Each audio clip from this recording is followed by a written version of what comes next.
નમસ્કાર વિદ્યાર્થી મિત્રો, આલ્ફા વિદ્યા સંકુલ વતી હું દીપ કાનગડ આપનું હાર્દિક સ્વાગત કરું છું. વિદ્યાર્થી મિત્રો, જોઈએ આપણે આગળનો પ્રશ્ન કંઈક આવો છે. 18મો પ્રશ્ન છે, કયા પ્રાણીમાં લિંગ નક્કી નથી હોતું? આનુવાંશિકતા. આ ચેપ્ટરનો આ પ્રશ્ન છે. પ્રશ્ન શું પૂછેલો છે? કયા પ્રાણીમાં લિંગ ચોક્કસ હોતું નથી? એનો મતલબ કે લિંગ નક્કી હોતું નથી. ચોક્કસની જગ્યાએ તમને આવો શબ્દ પણ આપેલો હોય, લિંગ નક્કી હોતું નથી, તો આની અંદર આન્સર આવશે સ્નેલ. કાઉન્સમાં આપણે હારે એ પણ યાદ રાખશું.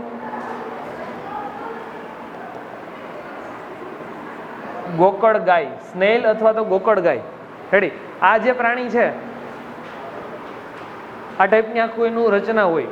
આ જે પ્રાણી છે સ્નેલ અથવા તો ગોકળ ગાય, જેની અંદર લિંગ જે છે એ નક્કી નથી હોતું. સમય અનુસાર પોતાનું લિંગ બદલી શકે છે, નરમાંથી માદા, માદામાંથી નર થઈ શકે છે. તો આ પ્રશ્નની અંદર આન્સર શું આવશે? સ્નેલ, ગોકળ ગાય. Okay, thank you so much.